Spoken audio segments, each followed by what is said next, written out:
Sir William Wallace, patriot, the national hero of Scotland. He had fought valiantly for the freedom of his country, but he now found himself on trial for his life. The charge, high treason. You stand here accused of the most heinous crime of treason against the realm of His Most Gracious Majesty King Edward. How do you plead? How do you plead, man? Speak. Speak!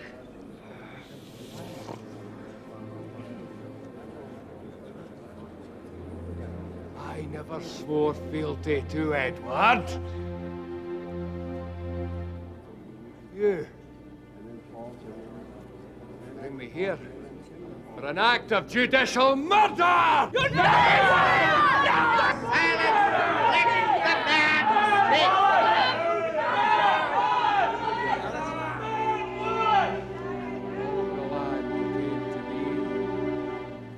Fired with a spirit of independence, knowing what he did not as bondsman in service to some feudal lord, but as freeman, marching and fighting and dying for their own sakes, their homes, our nation! I say, the men who follow William Wallace choose to do so! Oh, Edward's men fight well, but they take up arms upon instruction to fight for a prize most craved by their master!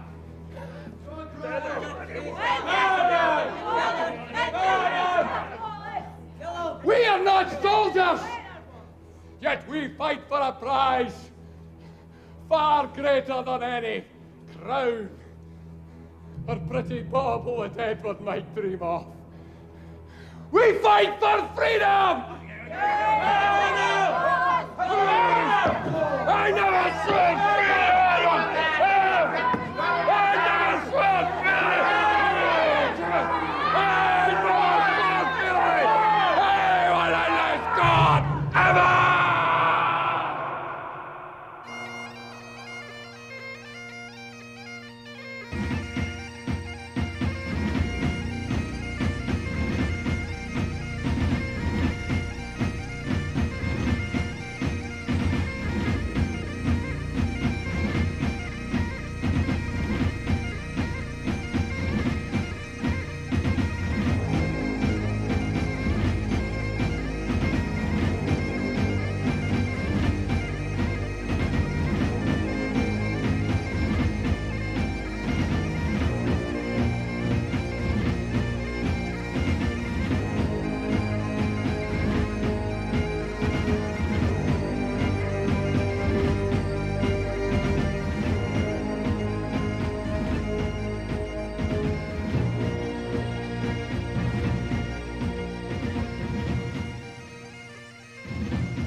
Politicians and polemicists have argued that Wallace's story and the story of Scotland's struggle for independence are one and the same.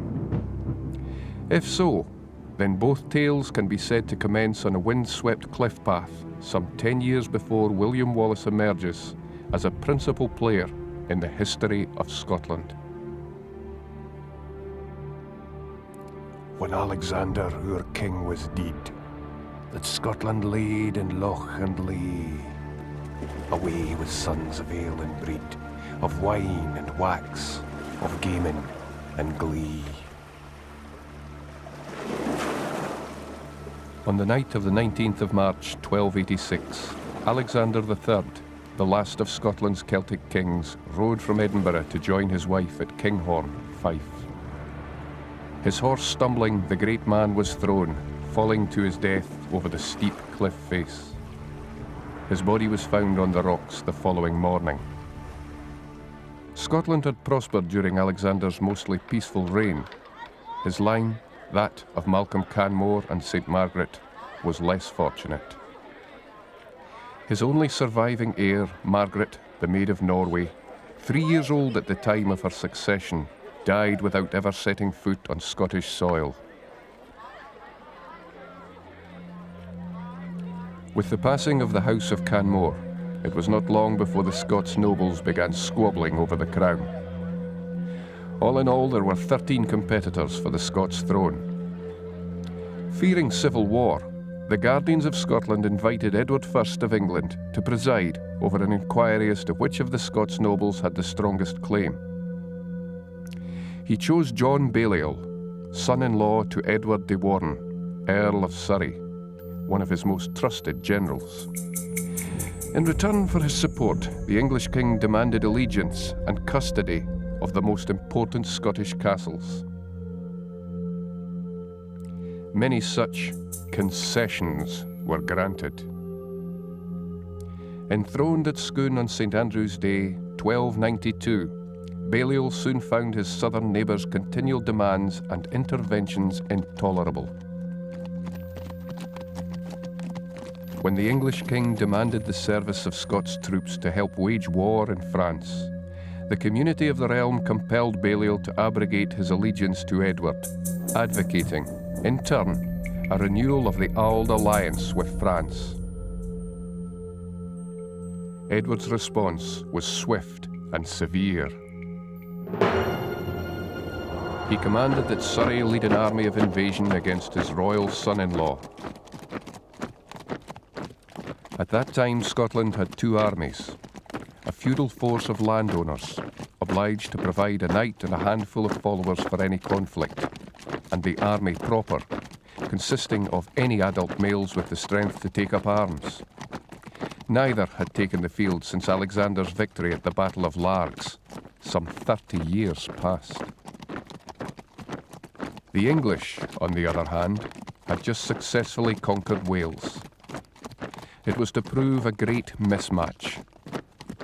The feudal army was routed at Dunbar, and John Balliol was forced to flee. In July 1296, he surrendered to Edward's forces at Stracathro, and stripped of his royal insignia, was imprisoned within the Tower of London.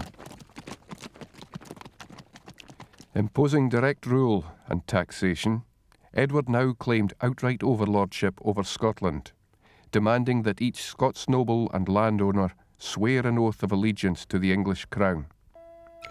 Each in turn was required to add his name to a declaration acknowledging his right to rule, a document guaranteeing obedience to Edward and to Surrey, the newly proclaimed Governor of Scotland. It was to become known to later generations by the scornful title, the Ragman's Roll. Those that refused to sign found their lands, titles, and even their lives forfeit. One such man was William Wallace. Born in 1270, the second son of Sir Malcolm Wallace of Elderslie, Renfrewshire, William did not emerge from obscurity until the age of 27. For many of the details of his early life, we are dependent on the work of Henry, or Blind Harry, the minstrel. Although Harry wrote his great ballad nearly 2 centuries after the death of Wallace, he claimed as his authority a contemporary Latin work by John Blair. Sadly, this account has not survived the passing of ages. Blind Harry, therefore, is the best source we have concerning the life of William Wallace. Blind Harry's epic poem, The Wallace, associates the young William's early years with Dundee and Ayrshire. He is said to have trained for the priesthood in Dundee, but as the poem is not a primary source, we do need to treat it with some caution. Some facts are more certain. In May 1297, leading a small band of men, Wallace burned Lanark and killed the English sheriff, Hazelrig. According to legend, he did so either to avenge the death of his wife or the wife of one of his comrades. Now with the price on his head, Wallace retreated to the comparative safety of the Ettrick Forest. There, to plan a guerrilla campaign against Surrey's officers and those loyal to Sir Hugo de Cressingham, Edward's treasurer in Scotland. News of his revolt spread quickly. From all over the land we came to him, fired with the spirit to independence, sure in the knowledge that what we did not as bondsmen in service to some feudal maester, but as free men, marching and fighting and dying for ourselves, our families, our nation. I followed the Wallace, aye, but no as a vassal. I followed proud William because I chose to do so. We must have made a pretty sight. A ragbag army o' half-starved farmers, tanners, hammermen and the like. Hardly a soldier among us. Governor Surrey's men laughed when we first took arms against them. How could so feeble a force pose any threat to the might o' the overlord? They didn't laugh long. Edward Longshank's men were good soldiers, aye, but they fought only because they were told to fight. We fought for a prize far greater than any crown or pretty bauble the English tyrant might dream of. We fought for our freedom. Cheered by his example, more and more ordinary men put down the tools of their trades and joined the resistance. This was conflict through choice rather than feudal obligation, fought by a people's army. As Wallace fought in the south, so did Andrew de Murray in the north. Like Wallace, Murray had refused to sign the Ragman's Roll and suffered the consequences of the rebellion.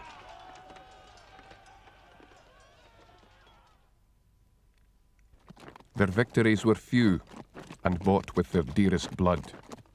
But against all expectations, the rebels endured, a thorn in the side of the English king. Surrey determined to put an end to the rebels once and for all. In August 1297, the English army set out from Berwick, led by Sir Richard Lundy, Sir Hugo de Cressingham, and, at their head, Governor Surrey himself. 10,000 foot soldiers, 500 cavalry. Surrey was sure that he could easily brush aside any resistance he might chance upon. On the 10th of September, the English army set up camp on the south bank of the River Forth. The rebels, outnumbered 5-1, readied themselves atop Stirling's Abbey Craig, under the joint command of Wallace and de Murray. This posed something of a problem. To the west of Stirling, the Forth was bounded by peat bogs, and to the east, the waters flowed too wide and too fast to be crossed without boats. There was, of course, a ford some miles downstream, but de Cressingham, reluctant to waste further time and the king's coin, and confident of success, insisted that the English force would cross via the Stirling Bridge, a rickety wooden structure, so narrow that only 2 horsemen could cross abreast of one another. A fatal error. As dawn broke the next morning, we took our positions on the rock, watching as the English cavalry began their slow march across the narrow walkway. Suddenly they stopped dead in their tracks, turned slowly about, and set off back the way they came. The Earl o' Surrey, it seems, had overslept, and sent word that the battle was no to start without him. In time they resumed their crossing, with de Cressingham now riding at their head. We watched and waited as the first horsemen began to alight on the north bank. Many of us pleaded with our leaders to give the order to advance, to let us fall upon the enemy before we were outnumbered. Wallace stood his ground. "Be patient," he said, "or all may be lost." More came, spreading out below us, their armour glinting in the sunlight.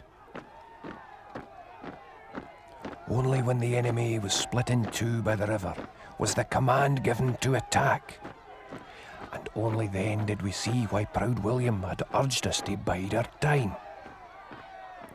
For their arms in great numbers, the English were trapped, with us bearing down on them from above, and the bog pinning them in on either side. They had nowhere to go but back the way they came, across the bridge.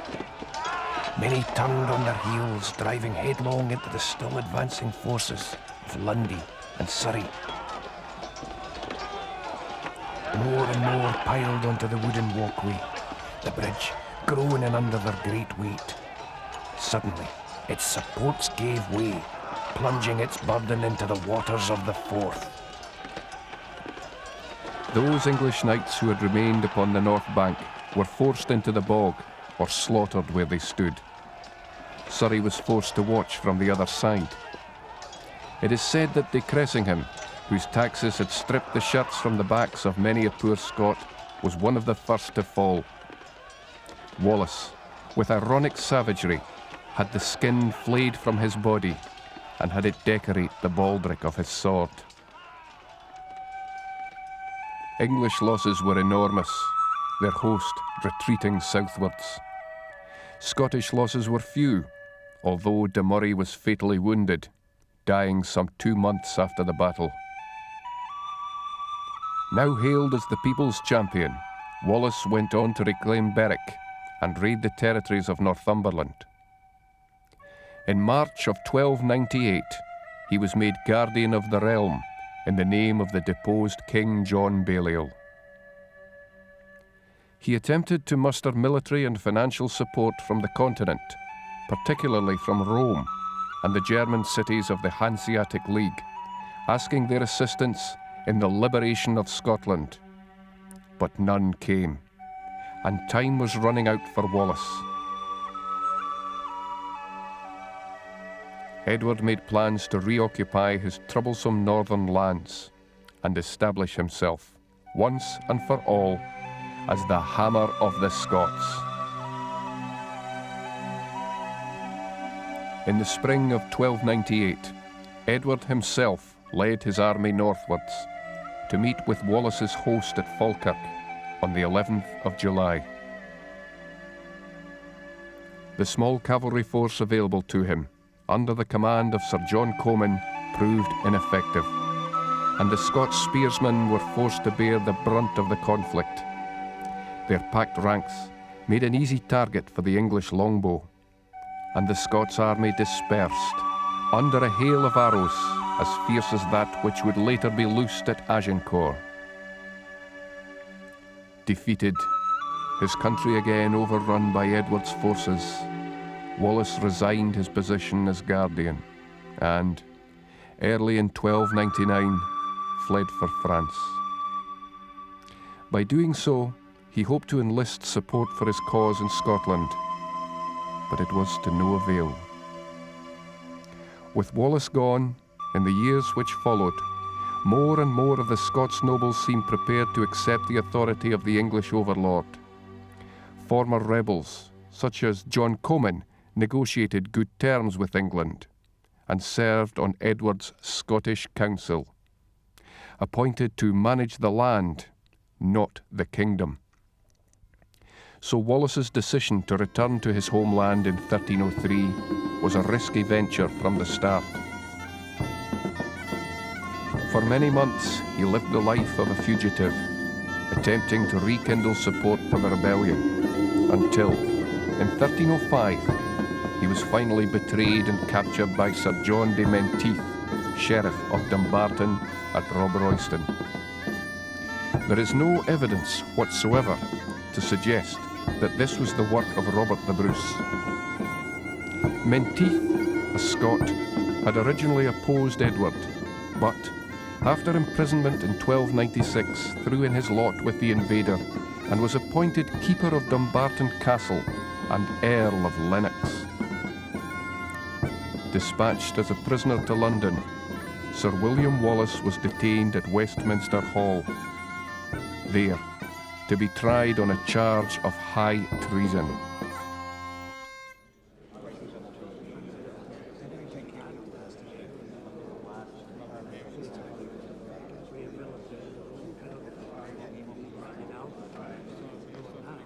William Wallace of Elderslie, Scotland. You stand here accused of the most heinous crime of treason against the realm of His Most Gracious Majesty King Edward. How do you plead? How do you plead, man? Speak. Speak!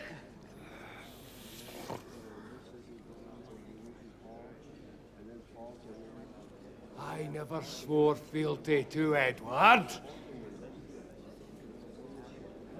You bring me here for an act of judicial murder! Silence! Let the man speak!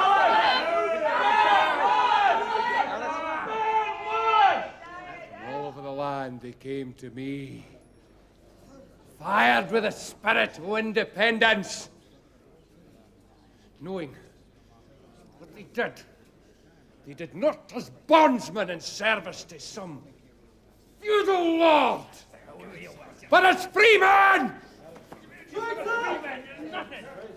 marching and fighting and dying for their own sakes, their homes, families, our nation! The men who follow William Wallace choose to do so! Oh, Edward's men fight well. They take up arms upon instruction to fight for a prize most craved by their master!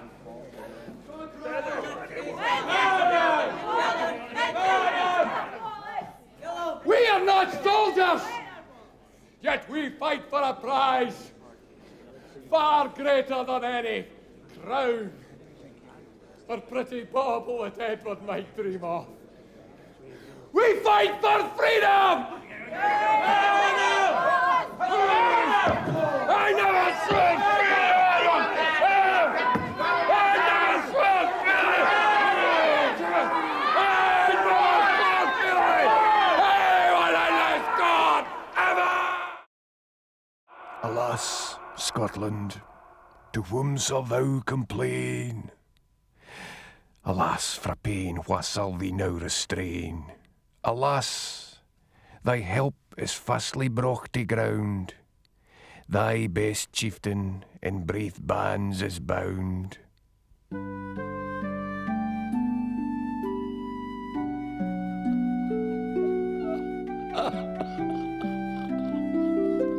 Throughout the proceedings, he refused to acknowledge the authority of the court or of the English law, or the right of the English to rule in Scotland. How then could he, a patriot, be guilty of treasonous acts against an invader? Ye cry me traitor. On what account, sirrah? I am nothing more or less than an honest Scot. What is my crime? That I will not submit myself to the domination of Edward Longshanks, of Edward's ministers, of Edward's law?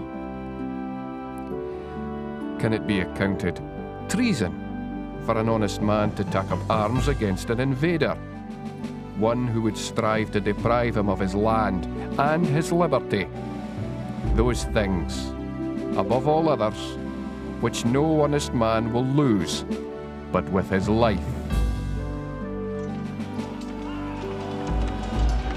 Alas, thou hast now lost thy guide of life.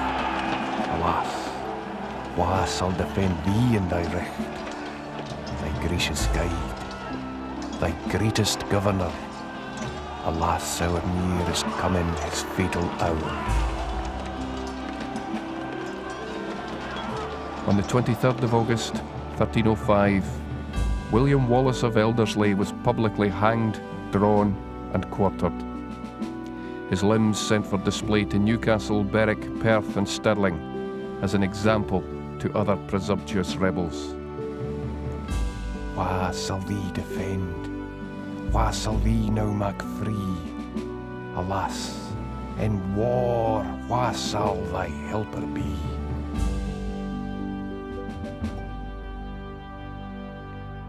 And an example was served, though not, ironically enough, in the way intended by Edward Longshanks. Although Wallace has been superseded in the eyes of posterity by the more successful Robert Bruce, grandson of the competitor of the same name, there seems no doubt that he was an inspiration to the latter, nor that his judicial murder provided the cause of Scottish independence with the heroic martyr it so needed to galvanise popular support. His spirit endured in the sonorous wording of the Declaration of Arbroath, sealed by the Scots nobility nearly 15 years after Wallace's execution. As long as there shall but 100 of us remain alive, we will never consent to subject ourselves to the domination of the English. For it is not glory, it is not riches, neither is it honour, but it is liberty alone that we fight and contend for, which no honest man will lose but with his life. It is a peculiar irony that one of the principal signatories to this document should be Sir John de Menteith, Earl of Lennox, the man to deliver Wallace into the hands of his executioners.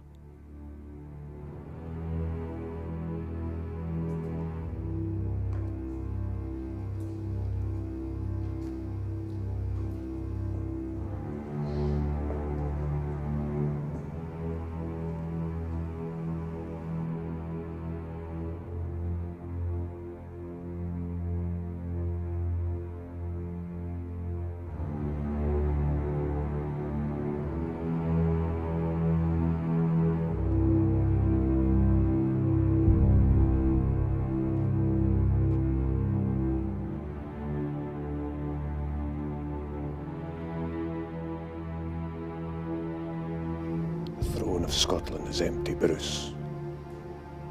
There are many claimants. Mine is the strongest. Patience, Bruce. I have no desire for the throne. See, the stone of destiny. Scotland's destiny. In your hands.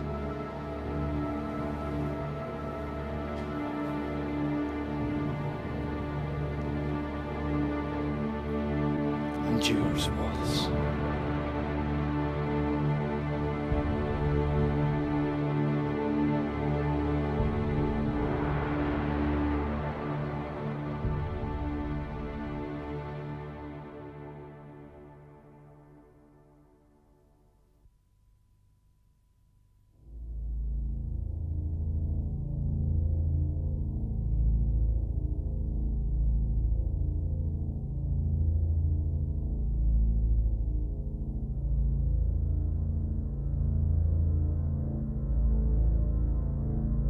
Scots were hae wi Wallace bled.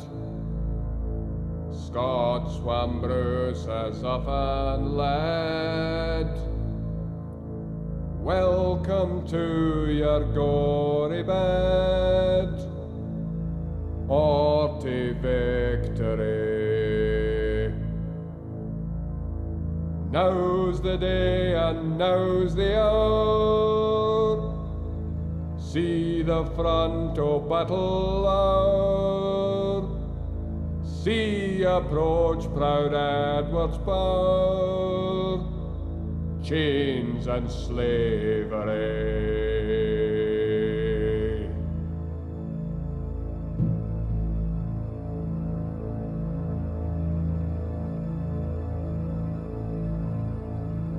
Wha will be a traitor knave?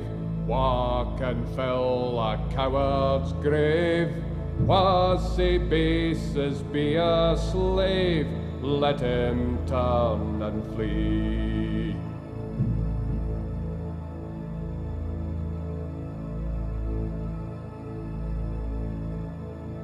War for Scotland's king and law, freedom's sword will strongly draw.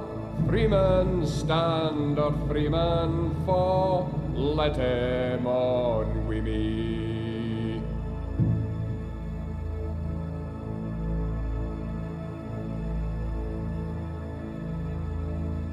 By oppressions, woes and pains, by your sons in servile chains, we will drain our dearest veins, but they shall be free.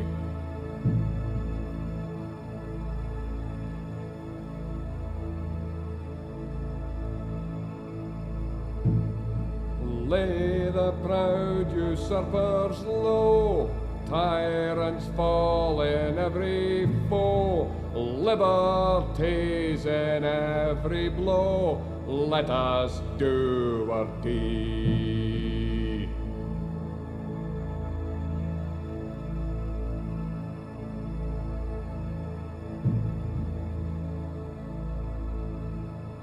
Scots were hay wi' Wallace bled, Scots were bruises often led. Welcome to your gory bed, or to victory. Now's the day and now's the hour, see the front o' battle hour, see approach proud Edward's power, chains and slavery.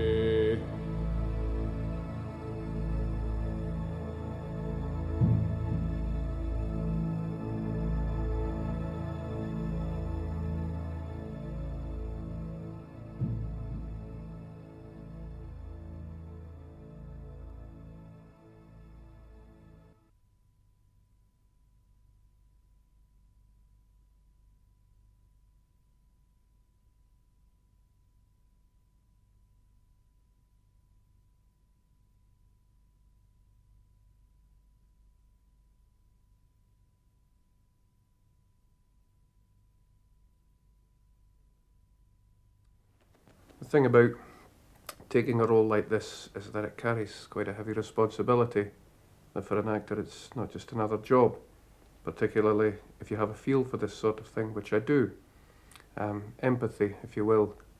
I don't see myself as a freedom fighter by any means. But when it's your national hero, it's quite easy to become emotionally involved in a piece like this. You have to give it gravitas. It's not just another footery wee acting job. You have to bring as much integrity to a piece as this. I've spent a long time working on this, and I want it to work, not just for myself, that wherever this programme goes, hopefully all over the world, it will have done justice to the memory of William Wallace. I bought this shield, the Bruce shield from the film, The Bruce, and it's been a great experience playing part in the film as an extra. I've done a walk with the 1745 Jacobites, which was all for charity as well. But Wallace, he's the man for me, the hero of Scotland.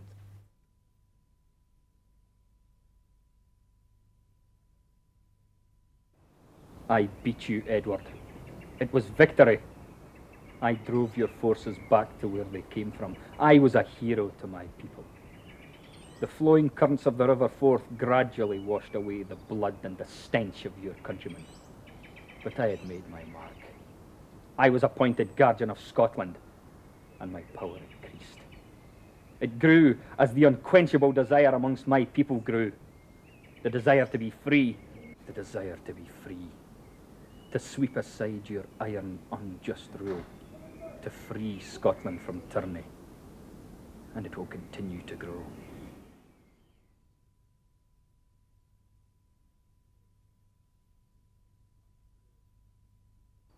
That was it's from a piece called Wallace's Heel. It's just a short extract from a fairly lengthy monologue based around, fictitiously obviously, about Wallace's time in prison. It's been played in a few places at Ayr, Dundee, at Street Theatre, really. I find that does reach an awful lot of people from all over the world. And it's a piece which a lot of people can relate to. I mean, people from all over the world can relate to Wallace as the man that he was. And everybody has it. When the piece is performed, you do get some fairly emotional responses from some people. Hasn't been unknown for some to actually, have the tear in the eye sort of thing. It's a very, very good piece to play. It's quite emotional, as I said. It's powerful. It's very, very. You really get into it once it really gets started. It's the thing about Wallace himself. Wallace, the man. It's all he was. He was a man. He wasn't going out to try and be, this huge king. He wasn't looking for personal power. It was more. He was looking for Scotland. He was wanting Scotland to be free. He was wanting himself to be free. I think a lot of people can, equate with that, especially nowadays. There's so much of, so many power struggles going on. People can look at this piece and look at what's going on. They can really identify with it, I think.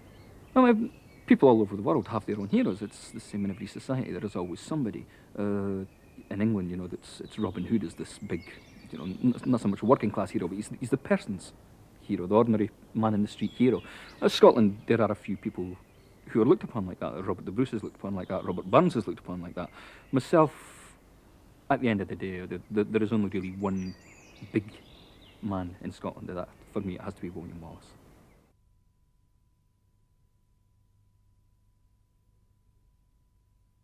Well, the Wallace story is one where there's not a great deal of hard information on William Wallace. Most of the information that we do know about him comes from Blind Harry's history, which was written in the 15th century. And it was written at a time when the popular culture was moving against the nobles and in favour of the peasants, and the idea that Wallace had led a peasant revolt. Not strictly true, of course. Blind Harry told us that Wallace was a fearless youth with a fair face, light brown hair, a bold eye and a strong arm. And of course that's entirely subjective, whether that has anything to do with the way Wallace may have looked. He certainly quotes Wallace as saying, "England has done as great harms to us, we may not pass and lightly leave it thus." In other words, the Blind Harry's Wallace was very much a selfless patriot, and of course it was a remote time when patriotism was something that was not generally ascribed to anybody except great nobles and kings. So it was a kind of idea of a common person's, a peasant's leader, and a national patriot that Wallace is portrayed. And of course this now for us, in a time when patriotism means so much else and such a modern confusion of loyalties, that this is a great mystique and something we can look back on and think that, yes, Wallace was a patriot in a time before patriotism almost. William Wallace was first heard of in the early summer of 1297 when he was involved in an incident which resulted in the slaying of an English soldier, and then went on to kill the Sheriff of Lanark. This is an incident that's confused with other incidents of very similar nature. He was reputed to have studied at the seminary in Dundee and to have been involved in a fracas with the son of the English overlord Selby and to have slain him in an almost exactly identical type situation. Then, of course, there's the fishing trip near Ayr, where he was involved in a dispute with English soldiers. Again, an insult was registered. A fight resulted in the death of an English soldier. So 3 very similar incidents that all seem to have happened in the same summer of 1297.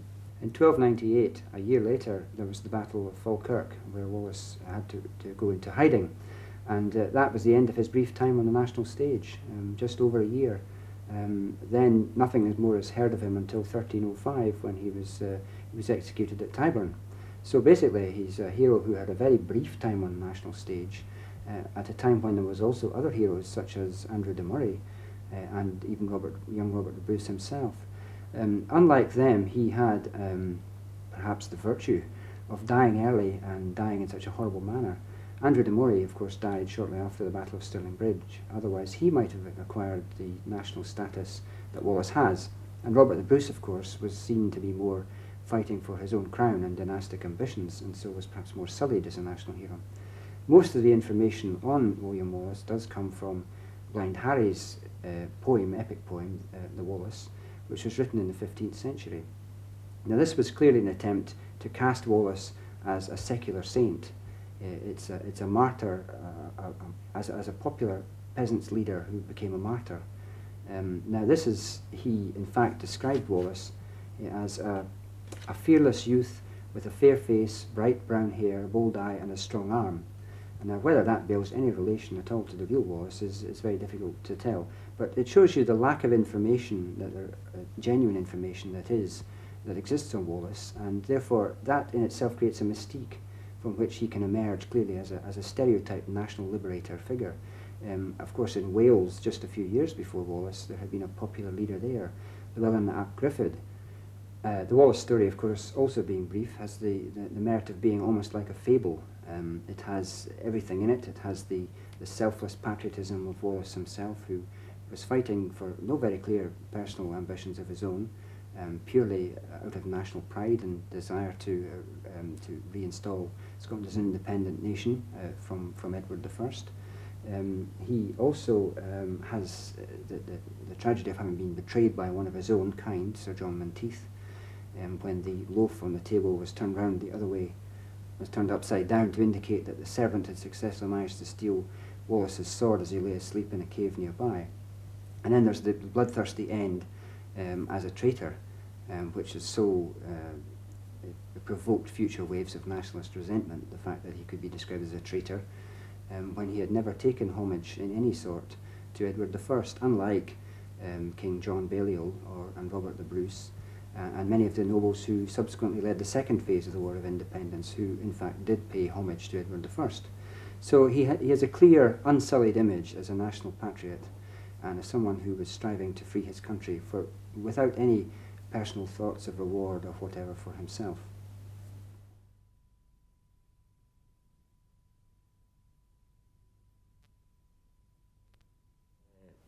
In my own way, it's taking part in this programme produces the sense that, you know, you feel as if you're there and you're fighting for the freedom all over again.